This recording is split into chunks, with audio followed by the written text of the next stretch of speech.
what's going on, this whole blame game between men and women, specifically in the Black community. It is. We've been really having, like you did a video asking, just kind of putting it out there to see what that response would be. Right. Why do Black men hate Black women? And it is amazing the amount of misunderstanding, the amount of hurt. You hear a lot of men ranting about, basically you could tell that they've just been hurt and they're tired of being passed over for these men that seem to be no good. Now, I honestly feel like they feel the same way that we feel about how a lot of these men overlook good women to be with, females that the whore, are the slut, the whore, you know what I mean? And so it's like we don't and then, we wonder why we have these broken families. We're having such broken homes. We're having a broken mentality, it seems. And I know a lot of people don't like using the word broken, but just like our system needs to be fixed, this needs to be fixed. Our social dynamic, our family dynamic needs to be fixed. Now, of course, us being Christian, we look at it and we're like, look, we really need Christ in this. But we see a lot of Christian men who still don't. It's like they're kind of just figuring it out as they go along, because a lot of them have not had the physical example. And God truly is their Father, leading and teaching and directing them. But sis, why do you think we have such, and listeners, why do we have such the misunderstanding that we have? Why is there such a blame game? Why can't women just say, you know what, I've been hoeing, or you know what, I've been making bad choices, or you know what, I'm too controlling, I need to settle my tail down somewhere, or they need to say, you know what, I am insecure about certain things, and I have a dysfunctional attraction. Why can't we just stop and say those things? Why don't men say, you know what, I have homeboys who I need to check.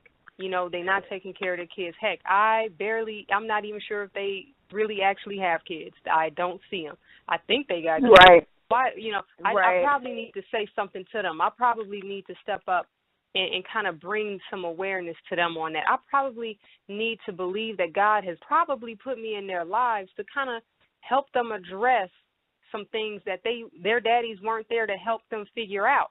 You know what I mean? I believe that that's what community is for. It takes a village, right?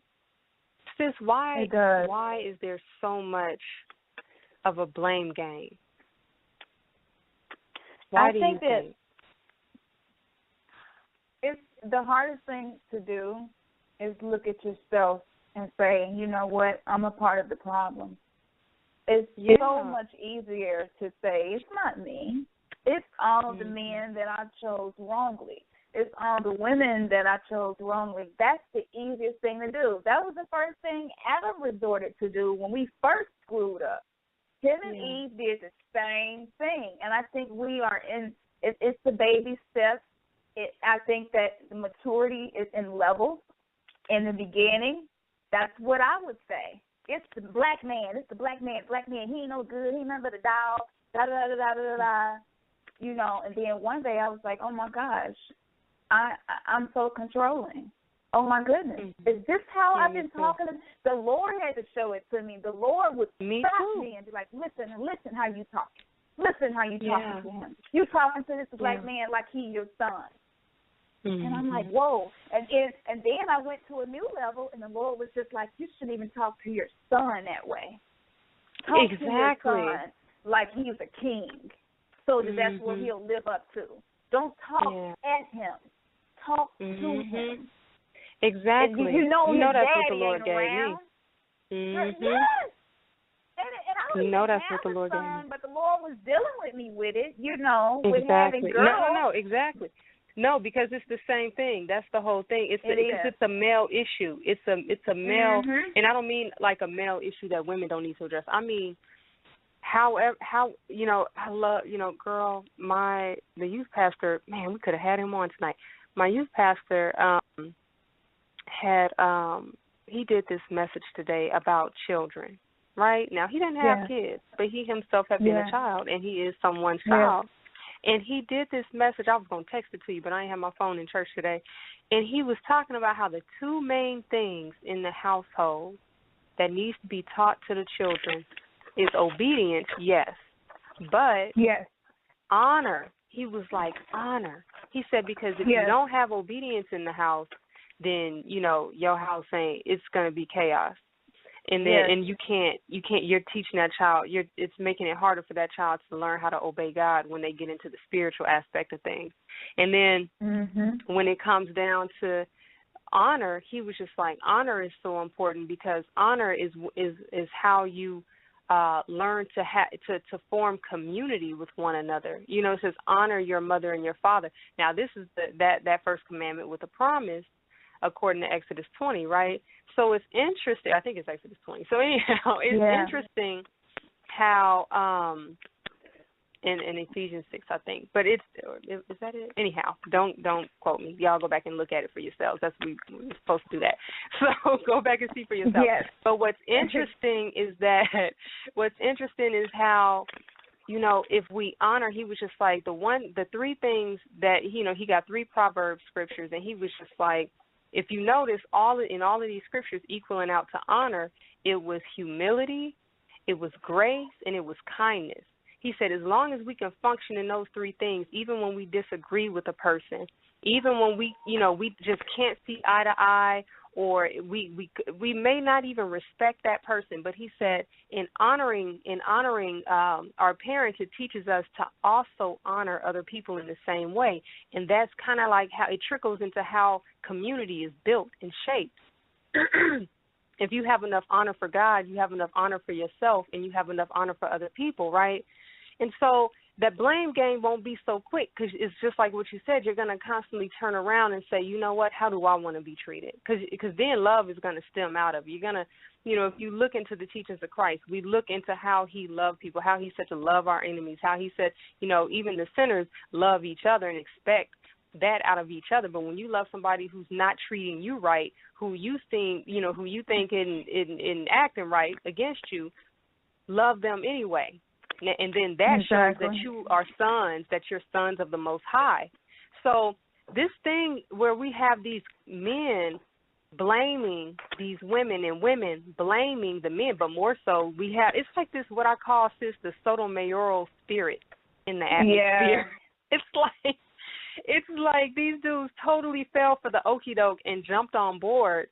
Like, okay, he's hating on the women, and Tommy and them will say, and even the some of those racist Black Israelite movement organizations, or whatever you want to call them, they'll say, I love my brothers and sisters, I really do, but these brothers will be like, we're telling you this, we're teaching you these things, we're calling it out so that you can understand and you can change. We got to tell it to y'all because that's how depraved y'all are. We got to talk to y'all like that. Well, Jesus didn't talk to us like that, and we were the most depraved that he had to die for us. So I'm not understanding. You see what I mean? I'm not understanding some of these cats that are claiming to be in Christ, and they talk to us so crazy. They talk to the women so crazy. And here's what I found, sis, and listeners, y'all really check this out. Listen to this. This is really important.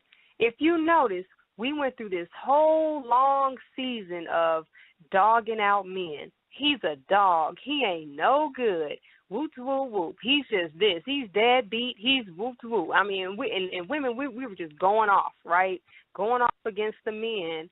And then, but look at what happened. Did it help anything? Because we just still have more deadbeat men. All that happened was that the blame shifted to where the men just got angry and started going off on the women. No one changed. No. The majority, we don't see the majority socially, like in the media, changing. We just see the blame shifting. So let's take this as a lesson that what's happening next? we're going to either blame the parent, blame the child, and remember how Scripture talks about how the parent is going to go against the child is going to rise up against the parent. So we're just looking at the shifting here, and it's just probably just going to go right back on towards the men. So this conversation, I believe, is important, sis, for us to start putting it out there. Judge Lynn's rant on the definition of a man today on divorce court. Let me know when you want to play that. Sis, what are your thoughts all around? I know I'm just talking because, you know, this is a real sensitive topic. No, it's been real heavy on me. You good. I had stepped away from the switchboard for a minute. But oh, good. I totally agree with you. But I was just going to say before we start taking calls, I think one of the main things is that a lot of women think that helps, and it doesn't. That makes it worse. You know? Yeah. It makes it worse. It does make it worse. It does. Like, you don't have to dog the man. Now, if you have an issue with him, tell him you got an issue with him. Yeah. You know, but not to be nagging. Just to, sometimes men don't know. Sometimes women don't know they're being controlling. You know. Yes. That's exactly. And that's Dave. And you know what? Dave over here, he agreeing with you. Huh? You said what? Dave over here agreeing with you. He said they just stupid. Hey, hey, Dave. Wait, let me put you on the air. Hey, how you doing? Hey, Dave, what you been up to? Our listeners hearing you too. So what's your take on it? What's your take on this? My take is, men, we are stupid.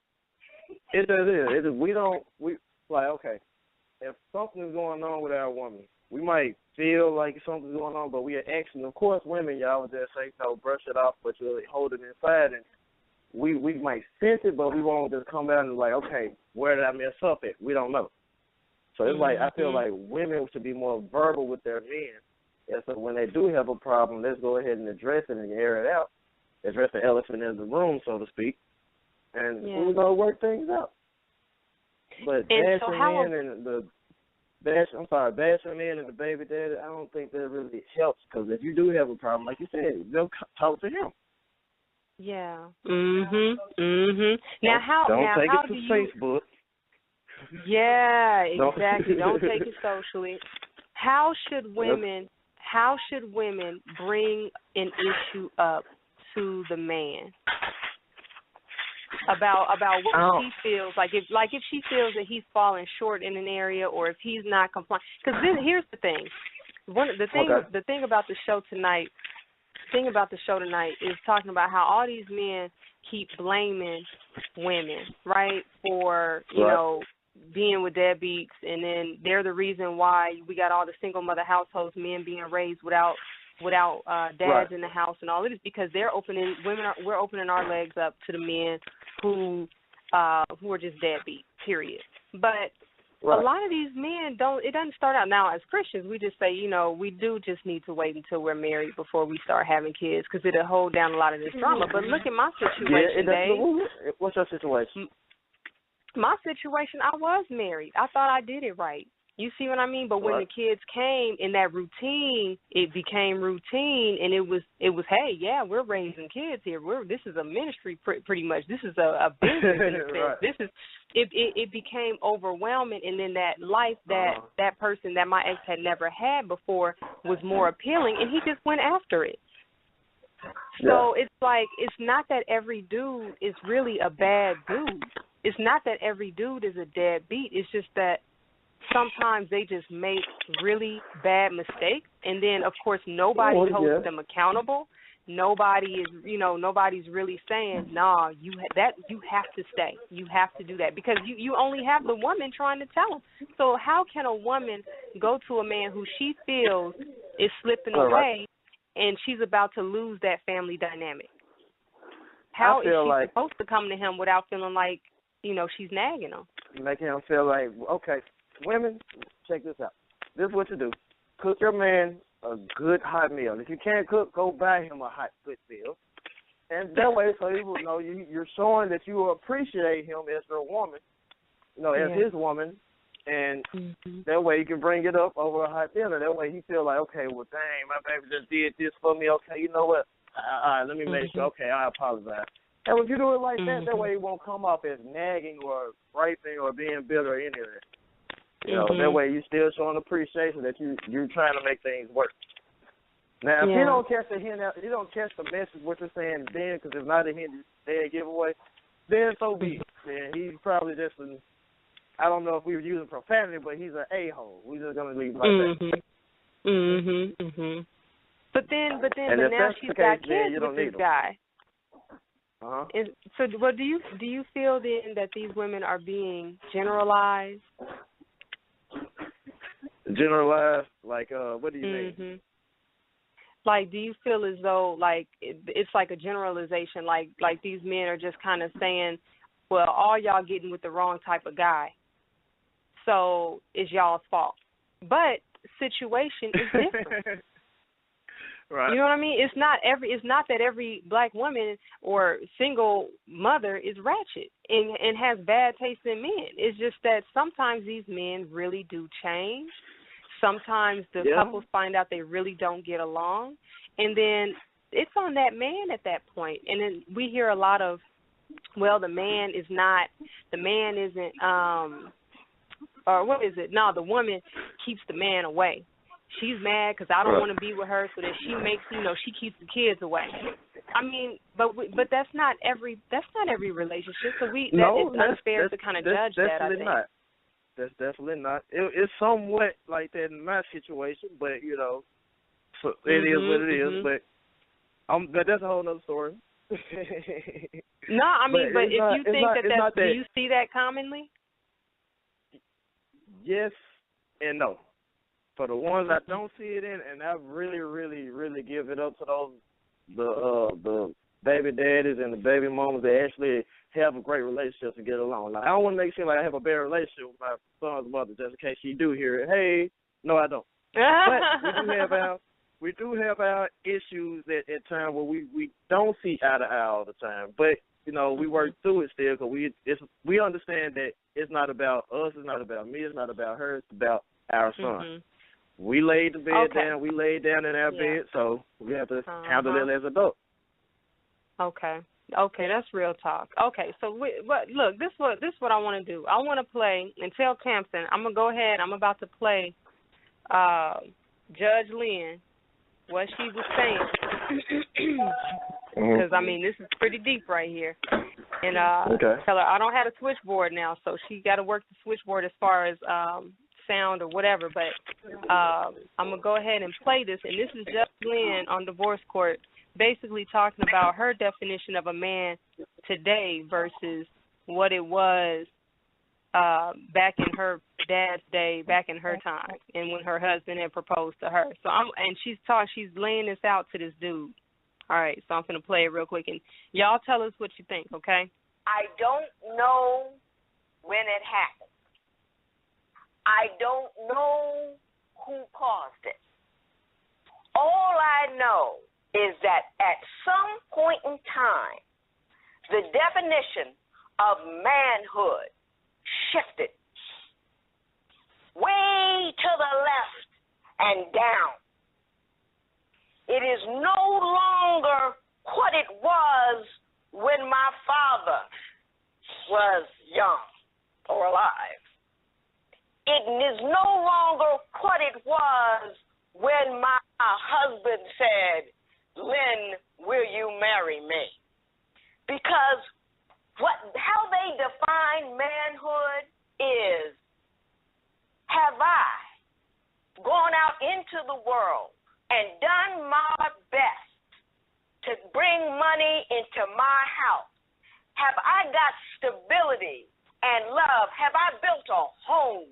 Do I have a place where a woman can come and say, I feel safe, where I have children that I can raise who will have food in their bellies, clothes on their backs? If they need something, I'm the brother to bring it to you. That's what they've defined as manhood. Now it seems that is no longer the case. It has nothing to do with your ability to provide or what you become in your profession. position or what you can bring home or who you can bring up and raise up and care for and defend and love. It has all to do with how nasty you can be with how many different women, how many corners you can hang on, how many babies you can bring into the world. That you don't have to be able to support them. You don't have to love them. You don't have to worry about where they go to school or how they're going to live. You don't have to deal with whatever they have to deal with in order to grow up and be somebody. You just were able to make them, and that's it.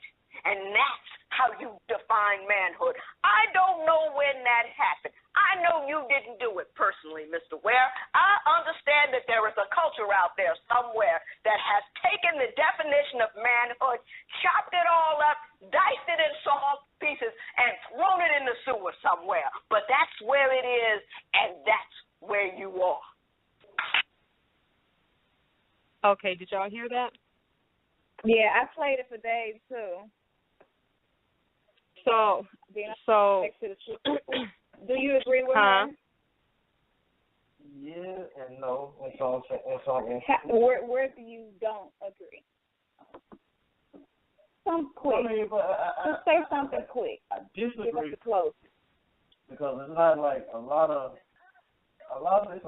good families out there. The mother and the father are married and they have kids. They seem pretty happy on the outside, so I don't know what's going on the inside. I'm sure every relationship has ups and downs. But however, it's not. I don't see it as a whole generation. My generation, like it's full of deadbeat dads and men hanging on street corners. But I don't really see it as that. And then things are the way you perceive it. If you perceive it to be a certain way, then so it will be. Sis, you heard that? Yeah. And I can see that. Yeah. I definitely can see that. Because I think that it gets generalized both ways. Right. And I think it's different for us because we're the ones with the kids 24/7. We're the ones, the daddy don't know what school they at, what daycare they at, but we do. So I understand what you're saying. But then you have the issue of when the man has children with more than one woman, he's so spread out and scattered out, even if it's not for his personal life, he's just not going to be able to be there. Yeah. Even if he wants to be, it's just not the same. Even if he wants to be, it's just not going to happen. And also, from this forward, I don't even date anybody with more than one kid. Because I'm going to have to deal with the baby mama in some shape, form, or fashion. So when I meet guys and they got more than one kid, I'm like, deuces, I can't. I don't care how good of a daddy, unless he has multiple kids by that one woman, and he stayed with her, and it didn't work because of something she did, then okay, I can rock with that. But and I don't see anything wrong with you having that standard, having that in place, because. But on the flip side, I've had dudes tell me they don't date chicks with 2 kids either. So now I'm undateable. Yeah. Well, I've been downgraded since y'all can't be downgraded. God damn. He's so silly. But look, but you know what though? They missing out. Okay, I'm getting on the switch. Thank you, Dave. Everybody. Yeah, thanks, Dave. Yeah. And I think that generalization is real. I mean, I think that we've generalized men, and that has created bitterness to the men who were not like that, and now they're bitter. And I'm gonna be honest. Some of these men are clearly bitter. Like when you see them, they may have other things together, but let's just be honest. The same thing with females. A lot of females out there, or not a lot. I'm not even gonna say most, but you have those females who they go out of their way to look the part. They make themselves available. They put themselves out there, and then they let dudes down. And it's because of their own issues and whatnot. And then they don't have to work as hard because guess what? They may look a lot better than the quote-unquote everyday chick. And so, therefore, they put a lot more in the shallow stuff, and therefore that's what gets the most attention and the most feedback. Because when you see those women cutting up sideways, dating the crazy dudes because it only affects us when it's the really attractive ones that date the dead. Exactly. You know what I mean? We don't care. Like, we don't care. Like, even let's just be honest. Even when it comes to interracial dating and things like that, a lot of black women, they're not even complaining if the guy is not attractive. It's like, oh yeah, I can see why y'all together. Yeah, girl, go ahead and have him. Like, let's just be real. Let's just be real. That's how we talk, right? And then we see it, but it's the same thing. If it's, you know, when guys see good-looking women with dudes that are not them, they get upset. Right. And so a lot of these guys are just bitter, and these guys may not look good. They may just look okay. They may not know how to balance having that, what do you call it, a certain swag about them. They just may be the square dude. And being not square doesn't mean that you're a bad boy. So we've made a lot of generalizations where some guys, they're not really keeping themselves up. You know what I mean? Some guys, they're just not vocal enough. They're not aggressive enough. And therefore, then they're some of the ones that get upset that some of these women are too aggressive. Let me say this. Why are you at that point? Let me say this so I won't forget. Guys, for those of you who say you're the good guy, if you are the quiet guy, if you are the pushover, if you are the overly passive guy, if you are the passive-aggressive guy, if you fall into any of those categories, you're not the good guy. Right. Yeah. You're not the good guy who's getting looked over. You need to deal with those issues that I just named. See, if you're feeling bitter towards black women, and we hadn't really even done anything to you because the man is supposed to be the head. Now, I'm sorry. I do. I think black women have more reasons to complain because we were birthed as the children. We came into the home with a father who was supposed to be the head. Most of us was under a head who wasn't doing the right thing. And then we married somebody who ain't doing the right thing as the head of the household. So, yes, I do place 60% of the blame on you, 40% on us. I don't think it's 50-50 because God did not appoint us to be the head of the household. What we looking but at they don't care about that. Result. It's like they're ignoring it. Don't. It's like they completely ignored that fact. I'm like, no matter how we change the dynamic, God still hasn't changed his order in his dynamic. You know? That's right. So I'm concerned for the men. That's why we do this. I'm sorry. Go ahead. I am. That's what I'm saying. Men, deal with your flaws. Deal with your flaws. Work on yourself. Get before the Lord and say, Lord, I need help with this. I want to have a family one day. I want to be successful at having a family. I don't want my sons to end up in prison and my daughters to end up in a strip club and in videos, half naked. That's not what I want. Lord, show me the things about me that I need to address before I can have a family. That's what you have to do. It's that simple. God is going to answer that prayer. Even if you are an atheist, if you told God eat shit, he is going to answer that prayer. You know why? Because he sees the trouble that we are in. And there are certain prayers that God answers. And they are not based on your imperfections and what you've done wrong. Man, I am so serious with this. I don't even want to talk to the women right now. Women just need to close their legs and quit putting their ass on Instagram and Facebook. That's what y'all need to do. And start letting a man value your qualities that are godly and your intellect. Goodness. But, men, y'all got to start praying. Get a relationship with the Lord. I am not telling you to go to church and become a church boy. I'm telling you, get a real relationship with the Lord where you talk to him. Talk to him about what you're doing. God knows what you came from. He knows your daddy probably was a whoremonger. So God understands the things that are wrong with you. He knows why you're like that more than you do. So why wouldn't you go to him for help? Just because he physically is not here with you does not mean that God cannot see what's happening. And it does not mean he doesn't care.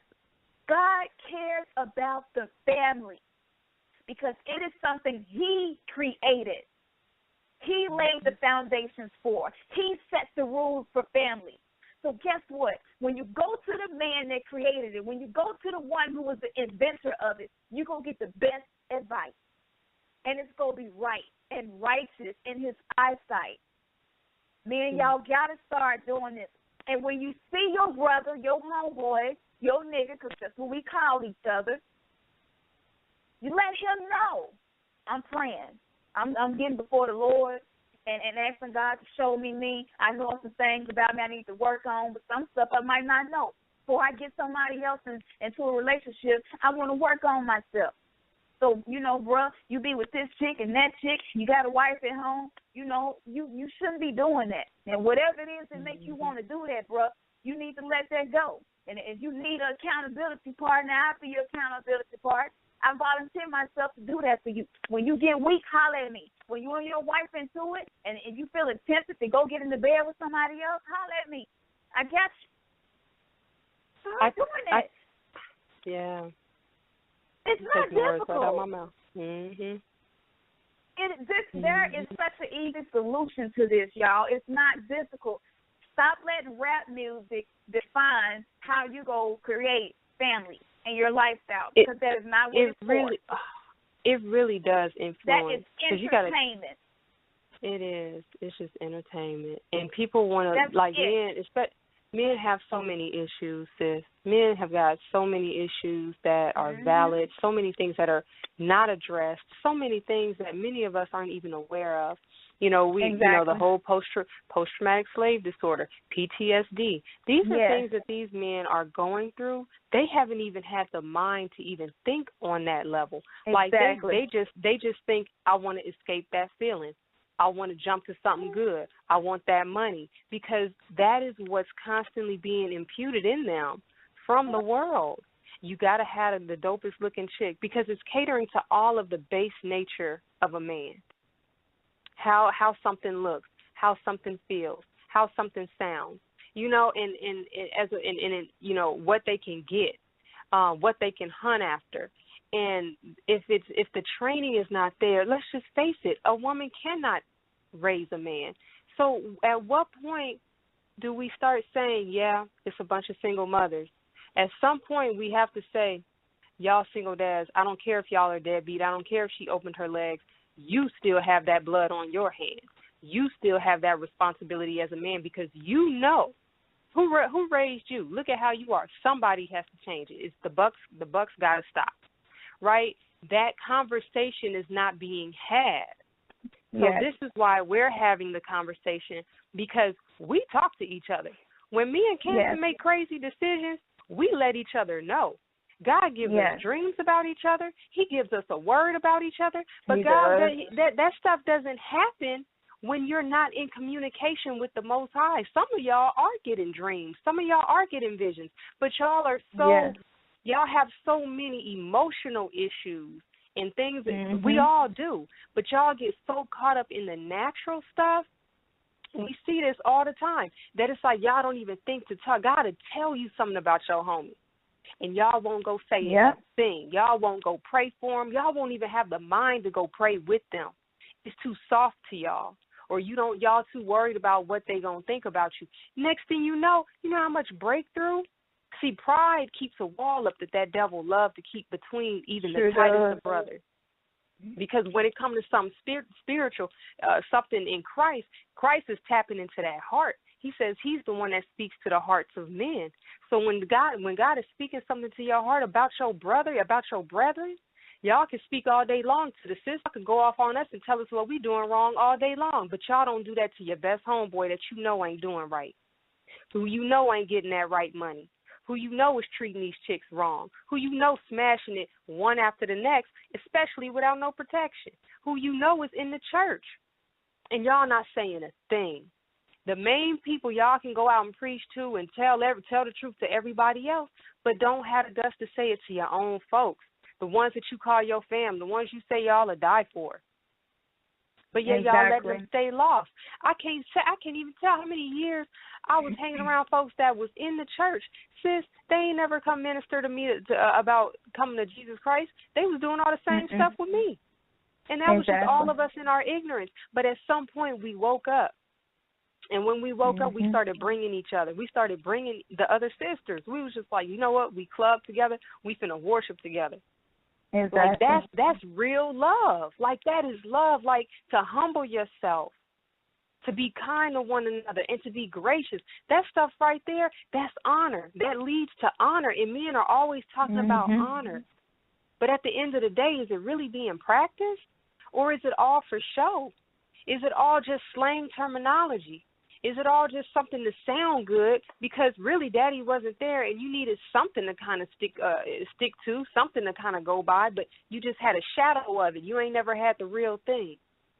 But that's in Christ Jesus. We ain't finna sit here in front like it's in anything else. Yeah, there are atheist people who have honor, who do whatever. But guess what? They found it some kind of way. They woke up. Wake up. However you got to wake up, wake up. But I'm going to tell you right now, the power that's needed to break an entire community is going to take something spiritual. It is in Christ. Yes. It is that yoke that has to get broken, and only in him can that happen, because we as an entire people, race of people, are sin sick and lost in so many ways, and we're trying to find the answers without God, and we're thinking that we can do the same things that Europeans did and then just throw God or a spiritual name out there and think that we can do. Nah, honey, this stuff goes way deeper. The roots are so deep that only God can uproot it, because he's the one that saw it when it all went down. It's demonic, the strongholds that's over black people, and if y'all don't see that.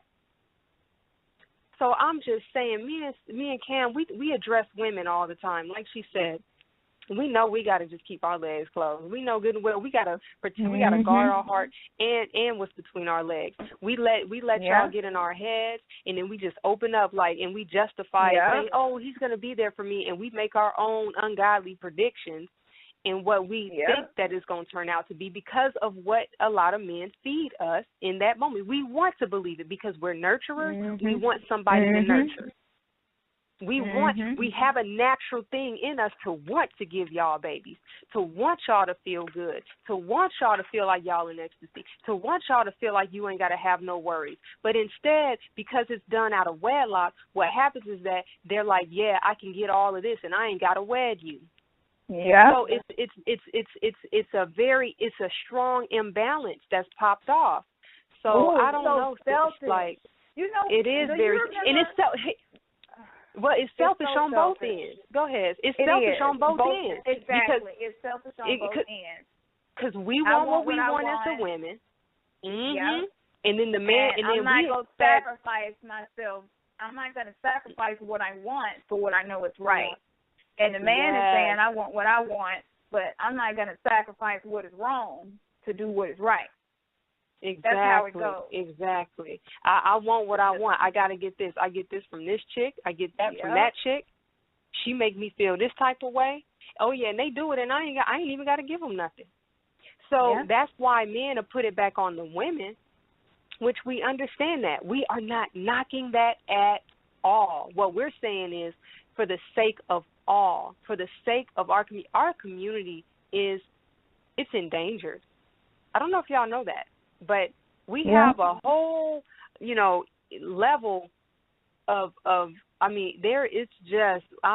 we are just a lost people. We are just, we are. And we are an endangered species. I don't think people. I'm gonna tell you, sis. People don't want to hear this. Sis, people don't want to hear this. People do not want to hear this, especially men. Men are not ready to hear this. They're going to have to hear this a few more times. They're going to have to start hearing it from some men. I watch the Trent Shelton and the Tony Gaskins is a little bit better about it. He kind of taps on it with the men a lot more. But you have the Trent Sheltons and he does the Spreecast. I can't remember his name. I really like that guy too.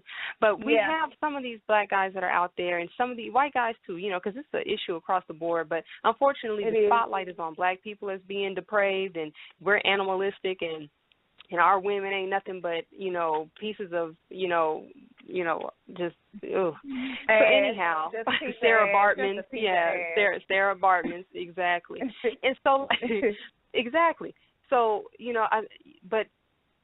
I hear people like Trent Shelton, I'm kind of like, just go on and just stop trying to sound like the cliche. Stop trying to sound like that, and just get in there and really talk to these dudes. Just get in there for real. Talk like how you know you really talk. And I'm not saying that Trent Shelton doesn't do that. I'm just saying he's got the power to really go there and get grimy with these dudes and be like, look, you know what I'm saying? And, of course, it's going to be all the chicks that's sharing it. But it's like, man, but women, we know that we got to stop. But y'all got to stop, women. I mean, just it's if you say yes. You have to. Sister, you remember in junior high school when we've been fed a lie. When it started. I'm going to tell you when it started. It just hit me. When this generation that Judge Lynn was talking about, I'm going to tell you when it started. When men started learning how to run games, and they started getting perks. The perks with men. I remember when I would watch Martin or something from back then. Girl, you look so good. Girl, I drink your bath water. That's how it started. And then it was just like, girl, I love you. That was the way to hit it. If he said that, you just got to give it to him then. I want you to have my kids. I want you to have my kids.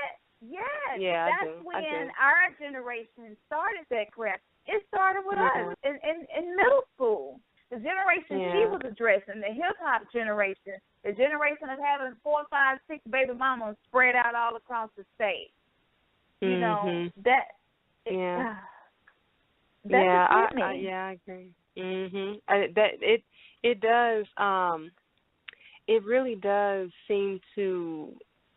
I don't know. I don't know, because even in my mom and them's time, they talking about that, they were kind of on that tip too, because there was somebody. I think it was Rollo DeSante on Facebook. He had made a comment talking about we saw all of this with the blaxploitation films, things like that. That at that time, the image of black women was being. I mean, it was pretty much. I mean, we saw the depravity right there. Very hypersexual, exactly what that was, and so it's like it started from. And then you look at then the crack epidemic, and then you had the housing situations where you had wives that were getting these different loans. Everything was kind of skyrocketing for them, and then it just kind of left black people even more in the dust, and white flight, all of these different things started occurring. It's just been one thing after the next kind of, and then you have the hip hop community that just blew up, right? And that whole lifestyle, people want to swear up and down music has no bearing on the mentality of the people. But people who actually know how powerful music is do not want, that's why they didn't want their kids listening to it, because they knew the power of the subconscious mind. That's why anything that, a lot of people, you'll hear a lot of white guys that'll be like, I grew up with nothing but black people. We used to get pulled over all the time. We used to get harassed by the police all the time. And I'm like, and who were you with? Yeah. Wow. Because it is that whole, because hip-hop is associated with low life, black people, period. Like, so if you, poverty, it is a negative, it's just a negative vibe over all of it. You cannot assume that, I don't know. I just feel like, I don't know. I just feel like people want to not bring hip hop into it over and over again because they want to keep listening to what they want to listen to, and they want to listen to it while their kids are listening or are around, and they don't want to say, oh, it's eventually creating an influence in my child's subconscious mind, and eventually what goes in comes out. We know that from Scripture. So it's kind of like, if that's what's going in the most, and there has to be some type of balance, obviously, and there has to be lessons learned in regards to it. But men aren't there to discipline and kind of keep that in check. Women are having to do it all, and like I said, we have to stop doing the blame game, even though we know that, it's just that we know that each play their role. It takes two to have a child. And this is where the community has to step up and say, look, I'm not finna have you. You're not taking care of your kids. I'm not finna have you in my house. I can't call you no friend. Exactly. Yeah. You doing what? And to the females. Hold up. Like, exactly. I'm serious. Like, hold on. Wait a minute. Wait. You gotta, like, sis, you've been in the house. You got a newborn. You've been in the house. In the house. I barely hear about you going out anywhere anymore. I don't and it's go because nowhere. because your focus is on them children. If running errands, running your errands, doing the stuff, taking care of your house. And the thing is, it's like, it's crazy because we gotta, what we do. We check women when they tell us something. Exactly. Like I'm gonna tell you, when we act ignorant with one another, what do? We check each other. We say, I don't agree with that, Essence. Yeah. I don't agree with that, Khamsin. I don't agree with that, Delise. We our whole little clique. Erica, no, I don't know. My homegirl Ebony, Essence. Hold up, When I was going through my separation, she was like, I'm not feeling you. Why you interested in somebody else? You ain't even off paper yet. Like the checking was real. It was real. You have like to. Straight you up, have to. and that's it's like in me. I mean, I can't express it enough, sis. I just really can't express that enough. And I think that one of the things, because we can go back and, a lot of us, it's so much more history to all of this. There's so many generational woes that have gone. We've been taught to ignore these issues and to just live and, push forward.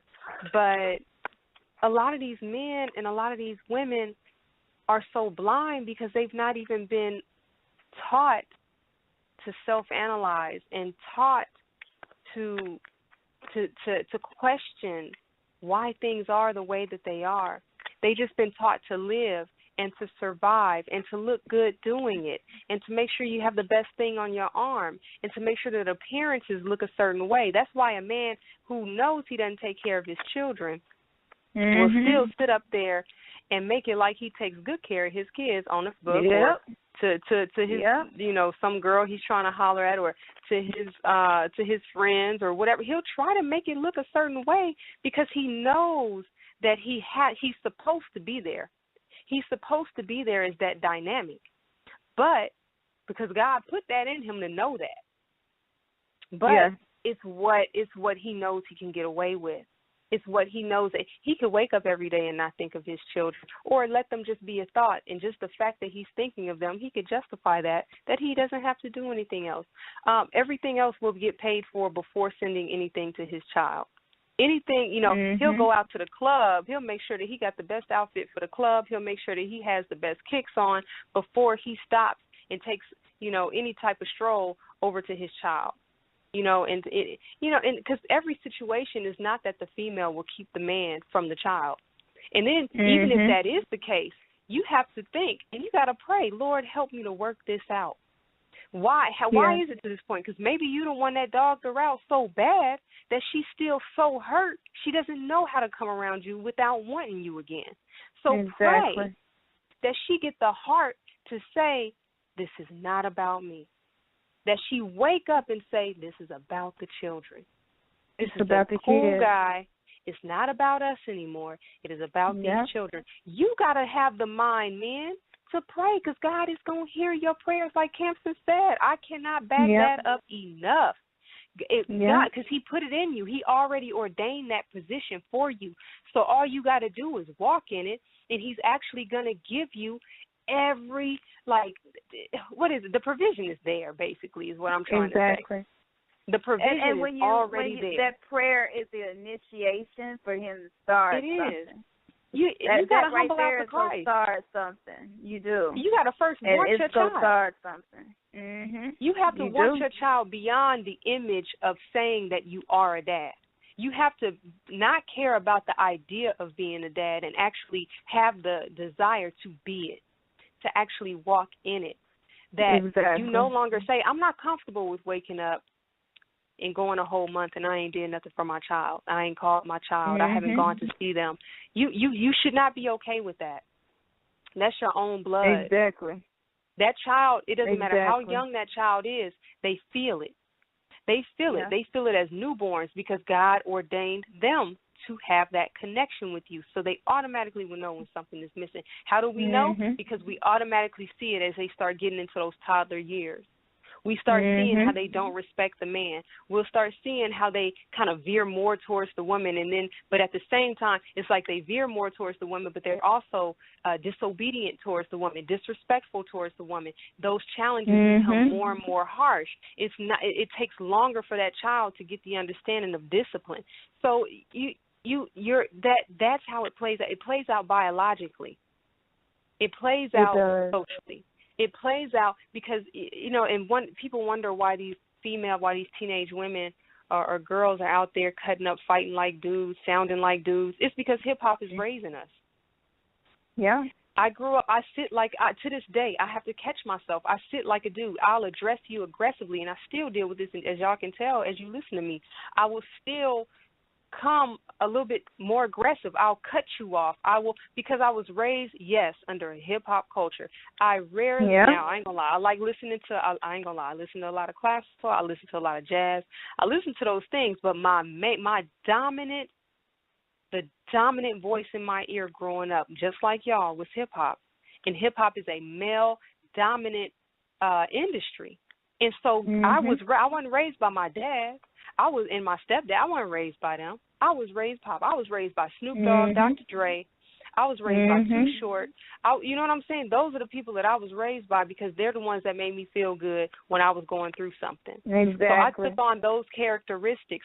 So you got to understand it's a deeper picture going on. I was in love with the same man who basically called me a hoe. Exactly. I was in love with, so I fell in love with dysfunction from an early age. Y'all got to understand this, man. Y'all want to sit up here and talk about us saying that we make these bad decisions, but look at the dynamics and stop doing the blame game. We can blame each other. We know we have to say, look, this is where you're at fault. We say that we have to. And we say that to women all the time. We're just hoping that the men begin to say that as well. I know we got 5 minutes left. Yeah. I just want to say, first of all, I want to thank y'all for tuning in and hanging out with us because this is not one of those shows where it's easy to swallow. This is one of those shows where it's very hard to listen to, especially when you feel something down inside correcting you. And that's a good thing. If you listen and you didn't feel anything, that's a bad thing. That's a really or if bad you just thing. disagreed the whole time.